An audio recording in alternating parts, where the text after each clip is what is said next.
ఇంత జరుగుతున్నా రేవంత్ రెడ్డి గారు మాత్రం పత్తా లేరు, కనీసం ఈ అంశం మీద మాట్లాడతలేరు. ఎక్కడ పోయిండో ఏం చేస్తున్నాడో రేవంత్ రెడ్డి గారు ఆయన ప్రభుత్వం చెప్పాలని చెప్పి నేను కోరుతా ఉన్నా. 24 గంటలు బురద రాజకీయాలు, బురద జల్లడం తప్ప రైతులకు పనికొచ్చే ఒక్క పని కూడా ఈ ప్రభుత్వం చేస్తలేదు అనేది వాస్తవం. ఇంకొక అనుమానం కూడా మాకుంది. కాంగ్రెస్ నాయకులే చాలా మంది చాలా చోట్ల బ్లాక్ మార్కెటింగ్ కూడా చేస్తున్నారనే అనుమానం కూడా మాకుంది. లేకపోతే ఇంత షార్టేజ్ రాదు. కేసీఆర్ గారు ఉన్నప్పుడు 10 ఏళ్లు ఎన్నడూ ఒక్కరోజు కూడా రైతుకు అవస్థ ఉండదు ఎరువుల కోసం. కాంగ్రెస్ రాగానే ఎందుకు స్టార్ట్ అయింది ఇట్లా సడన్ గా? బఫర్ స్టాకులు పెట్టుకునే విధానం గాని, ఇంకోటి గాని, ఆ నైపుణ్యం గాని అధికారులకు ఉంది. అధికారులను పనిచేయనిస్తే వాళ్ళు బ్రహ్మాండంగా చేస్తారు.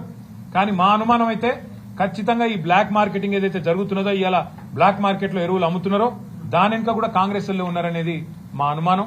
ఈ విషయంలో కూడా రైతులు అప్రమత్తంగా ఉండాలని చెప్పి కూడా మేము కోరుతా ఉన్నాం. ప్రైవేట్ కంపెనీల నుంచి మరి వాటికి లబ్ధి చేకూర్చి వాటి నుంచి భారీగా ముడుపులు దొబ్బాలన్న ఆలోచన ఏమైనా ప్రభుత్వానికి ఉందా?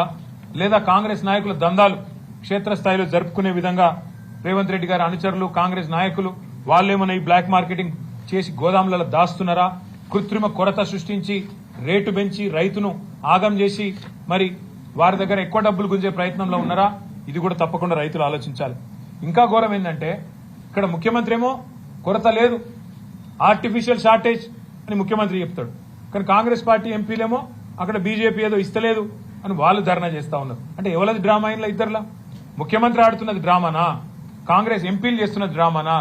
ఏది డ్రామానో కూడా రైతులు ఆలోచించాలని చెప్పి నేను కోరుతా ఉన్నా.